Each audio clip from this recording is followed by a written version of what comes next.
नमस्कार। Vision IAS के news today के इस अंक में आप सभी का स्वागत है। इस अंक में हम आपके लिए लेकर आए हैं यूपीएससी परीक्षा की दृष्टि से महत्वपूर्ण कुछ अहम खबरें। इस अंक में सबसे पहले बात करेंगे भूजल की।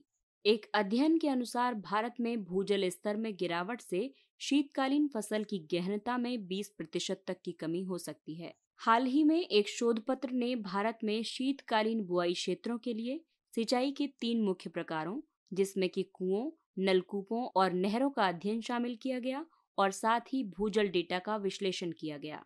आइए अब जानते हैं इस अध्ययन के निष्कर्ष। वर्तमान भूजल स्तर में गिरावट की प्रवृत्तियों के अनुसार बुआई क्षेत्रों की गहनता में राष्ट्रीय स्तर पर 20% और भूजल अभाव वाले क्षेत्रों में 68% की कमी हो सकती है। बुआई क्षेत्र की गहनता को सकल बुआई क्षेत्र और निवल बुआई क्षेत्र के बीच के अनुपात के रूप में व्यक्त किया जाता है। शीतकालीन फसल की कृषि करने वाले 13% गांव गंभीर रूप से भूजल अभाव वाले क्षेत्रों में स्थित हैं। भूजल स्तर के गिरावट वाले क्षेत्रों में सिंचाई के लिए नहरों के उपयोग से भी अपेक्षित परिणाम प्राप्त नहीं होंगे, क्योंकि इससे भी फसल की गहनता में 7% की गिरावट होगी। रिपोर्ट में कुछ कारण भी बताए गए हैं, जैसे हरित क्रांति ने गेहूं और चावल जैसी जल गहन फसलों की कृषि का उन क्षेत्रों में भी समर्थन किया था जो इनकी कृषि के लिए उपयुक्त नहीं थे। इसके अलावा भारत में जल के निम्न स्तरीय रखरखाव की वजह से भी ऐसी स्थिति उत्पन्न हुई है। भारत अपनी वार्षिक वर्षा का केवल 8% ही कई माध्यमों द्वारा संग्रहण करता है। इसके अलावा परिवर्तित भोजन संबंधी आदतों और अन्य कारणों से निम्न जल की आवश्यकता वाली फसलों जैसे मोटे अनाजों की उपेक्षा की गई है। आइए अब आपको बताते हैं अध्ययन में भूजल के कुशल प्रबंधन के लिए सुझाए गए उपाय। चयनित राज्यों में संधारणीय भूजल प्रबंधन को सुविधाजनक बनाने के लिए अटल भूजल योजना संचालित की जा रही है। राष्ट्रीय जलभृत मानचित्रण और प्रबंधन कार्यक्रम NAQUIM यानी national aquifer mapping and management programme, ये जलभृतों को पहचानने और चिन्हित करने की पहल है। भूजल निकासी को कम करने के लिए वर्षा जल के संचयन और परिशुद्ध कृषि को बढ़ावा दिया जा रहा है। इसके तहत उपज में वृद्धि प्राप्त करने के लिए सटीक मात्रा में इनपुट्स का उपयोग किया जाता है। अगली खबर ग्रामीण विकास से संबंधित है। प्रधानमंत्री ने राष्ट्रीय पंचायती राज दिवस 2021 के अवसर पर संपूर्ण राष्ट्र को स्वामित्व योजना समर्पित की। ग्रामीण क्षेत्रों में उन्नत प्रौद्योगिकी द्वारा ग्रामीण आबादी का सर्वेक्षण और मानचित्रण एक केंद्रीय क्षेत्र की योजना है। ये प्रधानमंत्री द्वारा राष्ट्रीय पंचायती राज दिवस 2020 के अवसर पर कुछ राज्यों में प्रायोगिक आधार पर आरंभ की गई थी। इसका उद्देश्य ग्रामीण आबादी वाले क्षेत्रों में ग्रामीण घरों के स्वामियों को अधिकार अभिलेख प्रदान करना और संपत्ति कार्ड जारी करना है। इसे अब लगभग संपूर्ण देश में कार्यान्वित किया जाएगा। इसके तहत 2020 से 25 तक 5 वर्षों की अवधि के दौरान चरणबद्ध तरीके से 6,62,000 गांवों को शामिल किया जाएगा। इसके उद्देश्यों में ग्रामीण जनता का सामाजिक आर्थिक सशक्तिकरण और उन्हें आत्मनिर्भर बनाना शामिल है। ये ग्रामीणों द्वारा ऋण और अन्य वित्तीय लाभ प्राप्त करने के लिए अपनी संपत्ति का वित्तीय परिसंपत्ति के रूप में उपयोग करने का मार्ग प्रशस्त करेगी। पंचायती राज मंत्रालय द्वारा राष्ट्रीय पंचायती राज दिवस को प्रत्येक वर्ष 73वें संविधान संशोधन अधिनियम को लागू करने के उपलक्ष्य में मनाया जाता है।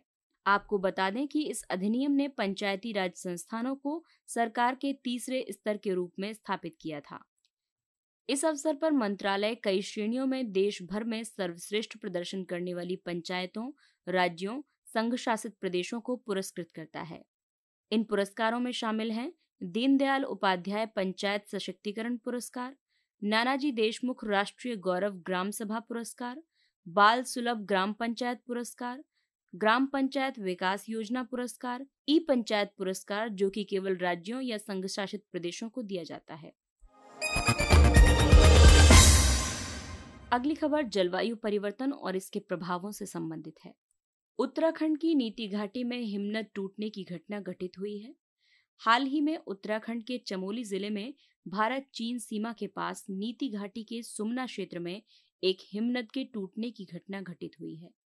हिमनदीय झील से बाढ़ तब उत्पन्न होती है जब हिमनद या हिमोड़ के क्षतिग्रस्त होने से संचयित जल की निकासी होती है। इसे हिमनदीय झील के टूटने से उत्पन्न बाढ़ कहते हैं। हिमनद का टूटना यानी पिघले हुए जल का प्रवाह, जो हिमनदीय झील के बांध या तटबंध के रूप में विद्यमान हिमोड़ या हिम अवरोध के क्षतिग्रस्त या टूटने से उत्पन्न होता है। आइए अब आपको बताते हैं इसकी मुख्य विशेषताएं। इसमें अकस्मात और कभी कभी चक्रीय जल का निर्गमन होता है। ये घटना त्वरित रूप से घटित होती है, जो कई घंटों से लेकर कई दिनों तक बनी रहती है। इसकी वजह से नदी के बहाव की दिशा में नदियों में व्यापक मात्रा में जल पहुंचता है, जिसकी वजह से वेग में परिमाण के अनुसार वृद्धि होती जाती है। हिमनदों के टूटने के लिए कई कारण उत्तरदायी हैं, जैसे भूकंपीय गतिविधियां। इसके अलावा हिमावरण के नीचे ज्वालामुखी उद्गार आदि भी इसके लिए जिम्मेदार हैं। संचित जल के दबाव के कारण भी हिमनद टूटते हैं। इसके अलावा जलवायु परिवर्तन, जिसकी वजह से कम हिमपात और उच्च तापमान संयुक्त रूप से हिम के पिघलने में तेजी ला सकते हैं। अत्यधिक मात्रा में वर्षा या हिम का पिघलना, हिमनद झील में जल का व्यापक विस्थापन आदि इसके उत्तरदायी कारण हैं। हिमनद के टूटने के खतरे को कम करने के लिए उठाए गए कदम। संभावित खतरनाक झीलों की पहचान और मानचित्रण किया जा रहा है। इसके अलावा जल निकायों में जल स्तर में हो रहे परिवर्तनों को स्वचालित रूप से पता लगाने के लिए सिंथेटिक अपर्चर रडार इमेजरी का उपयोग किया जा रहा है। साथ ही जल की मात्रा को कम करके झील को संरचनात्मक रूप से प्रबंधित किया जा रहा है और सुदृढ़ प्रारंभिक चेतावनी प्रणाली आरंभ की गई है। आइए बात करते हैं इस वक्त के सबसे चर्चित मुद्दे, यानी ऑक्सीजन की कमी से जूझ रहे स्वास्थ्य तंत्र को मजबूत करने के लिए सरकार ने क्या कदम उठाया है। केंद्र सरकार ने तरल ऑक्सीजन के उपयोग को केवल चिकित्सा संबंधी उद्देश्यों तक सीमित कर दिया है। संघ सरकार ने गैर चिकित्सा उद्देश्यों के लिए तरल ऑक्सीजन के उपयोग को तत्काल प्रभाव से प्रतिबंधित कर दिया है। चिकित्सा संबंधी उद्देश्यों के लिए तरल ऑक्सीजन अत्यधिक कम तापमान पर पोतों और भंडारण टैंकों में संग्रहित की जाती है। मनुष्य द्वारा श्वास लेने के लिए इसे सामान्य तापमान पर मेडिकल ऑक्सीजन में बदला जाता है। आइए अब आपको बताते हैं कि देश में ऑक्सीजन की कम आपूर्ति के लिए कौन से कारण उत्तरदायी हैं। इसमें सबसे पहला कारण है पिछले 10 दिनों में मेडिकल ऑक्सीजन की आवश्यकता में 76% की वृद्धि। इसके अलावा ऑक्सीजन सिलेंडरों की व्यापक पैमाने पर जमाखोरी। अधिकांश गैस संयंत्र शहरों से दूर औद्योगिक क्षेत्रों के निकट स्थित हैं और विनिर्माणकर्ता और बॉटलर्स अपनी उत्पादन क्षमता में वृद्धि नहीं करना चाहते, क्योंकि उनके अनुसार ये मांग कम अवधि तक ही बनी रहेगी। अस्पतालों में भंडारण संबंधी निम्न स्तरीय अवसंरचना की वजह से अपव्यय, ऑक्सीजन को ढोने वाले सिलेंडर और क्रायोजेनिक कंटेनरों की कम संख्या। आइए अब आपको बताते हैं इस दिशा में उठाए गए कदमों के बारे में। वायुमंडलीय वायु का प्रत्यक्ष उपयोग करने और दबाव युक्त परिस्थितियों में वायु से नाइट्रोजन को अलग करने के लिए प्रेशर स्विंग एड्सॉर्प्शन संयंत्रों की स्थापना की गई है। औद्योगिक ऑक्सीजन विनिर्माताओं को मेडिकल ऑक्सीजन का उत्पादन करने के लिए प्रोत्साहित किया जा रहा है। आयात करने संबंधी विकल्पों पर भी ध्यान दिया जा रहा है। मेडिकल ऑक्सीजन उच्च शुद्धता वाली ऑक्सीजन होती है। इसका उपयोग चिकित्सा संबंधी उपचार के लिए किया जाता है। इसे मानव शरीर के चिकित्सकीय उपचार के लिए विकसित किया जाता है। इसका सुरक्षात्मक उपयोग सुनिश्चित करने के लिए प्रेस्क्रिप्शन अनिवार्य होता है, जो कि चिकित्सक द्वारा निर्धारित किया जाता है। इसमें 99.5% शुद्धता होती है। ऑक्सीजन सिलेंडर में संदूषण को रोकने के लिए इसमें अन्य प्रकार की गैसों को संग्रहित करने की अनुमति नहीं होती है। औद्योगिक ऑक्सीजन का औद्योगिक संयंत्रों में मुख्य रूप से दहन, ऑक्सीकरण, काटने और रासायनिक अभिक्रिया में उपयोग किया जाता है। औद्योगिक ऑक्सीजन की शुद्धता का स्तर मानव उपयोग के लिए उपयुक्त नहीं होता है। इसमें मलिन उपकरण या औद्योगिक भंडारण से कुछ अशुद्धियां मिश्रित हो सकती हैं, जो लोगों को बीमार कर सकती हैं। बीमा कंपनियों को इनविट्स और रिट्स के ऋण लिखतों में निवेश करने की अनुमति मिल गई है। भारतीय बीमा विनियामक और विकास प्राधिकरण इरडा ने बीमा कंपनियों को इंफ्रास्ट्रक्चर इन्वेस्टमेंट ट्रस्ट यानी इनविट्स और रियल एस्टेट इन्वेस्टमेंट ट्रस्ट यानी रिट्स द्वारा जारी ऋण प्रतिभूतियों में निवेश करने की अनुमति प्रदान की है। इस कदम से रियल एस्टेट क्षेत्र को अधिक दीर्घकालिक वित्त पोषण प्राप्त होगा और फर्मों द्वारा धारित निवेश सूची की कुल प्राप्ति में सुधार होगा। इरडा द्वारा जारी अधिसूचना के मुख्य बिंदु हैं: बीमा कंपनियां किसी भी रेटिंग के इनविट्स या रिट्स के बॉन्ड में निवेश कर सकती हैं। बीमाकर्ता किसी एकल इनविट या रिट में बकाया ऋण लिखतों का 10% से अधिक निवेश नहीं कर सकते हैं। बीमाकर्ताओं के निवेश का 75% ट्रिपल ए रेटिंग वाली परिसंपत्तियों में होना चाहिए, जबकि 25% डबल ए या ए रेटिंग वाले लिखतों में किया जा सकता है। आइए अब आपको बताते हैं इनविट्स और रिट्स में अंतर। इनविट्स म्यूचुअल फंडों की तरह एक सामूहिक निवेश योजना है। ये व्यक्तिगत या संस्थागत निवेशकों को अवसंरचना में लघु राशि का प्रत्यक्ष निवेश करने में सक्षम बनाती है। इससे उन्हें लाभ के रूप में कम आय अर्जित होती है। ये भारतीय प्रतिभूति और विनिमय बोर्ड अवसंरचना निवेश न्यास विनियम 2014 द्वारा विनियमित है। वहीं रिट्स की बात करें तो ये एक कंपनी है जो आय उत्पादक संपत्तियों का स्वामित्व, संचालन और वित्तीयन करती है। ये व्यक्तियों को बड़े पैमाने पर आय उत्पादक रियल एस्टेट में निवेश करने की अनुमति प्रदान करती है। ये नियमित लाभ यानी लाभांश के माध्यम से और दीर्घकालिक पूंजीगत मूल्य वृद्धि सृजित करती है। ये सेबी द्वारा विनियमित है। इरडा एक स्वायत्त और सांविधिक निकाय है। ये भारत में बीमा और पुनर्बीमा उद्योग के प्रबंधन और विनियमन के लिए उत्तरदायी है। आइए अब नजर डालते हैं कुछ संक्षिप्त किंतु महत्वपूर्ण खबरों पर। विवाद से विश्वास योजना। केंद्र ने विवाद से विश्वास योजना के तहत देय राशि के भुगतान की समय सीमा 30 जून 2021 तक बढ़ा दी है। ये योजना पिछले वर्ष आरंभ की गई थी। ये योजना विवादित कर के 100% और विवादित दंड या ब्याज या शुल्क के 25% के भुगतान पर एक आकलन या पुनर्मूल्यांकन के आदेश के संबंध में विवादित कर, ब्याज, जुर्माना या फीस के निपटान के लिए प्रावधान करती है। ये घोषणा में शामिल किए गए किसी मामले के संबंध में करदाताओं को ब्याज, जुर्माना और आयकर अधिनियम के तहत किसी भी अपराध के लिए मुकदमा चलाने के लिए किसी कार्रवाई के संस्थापन से प्रतिरक्षा प्रदान करती है।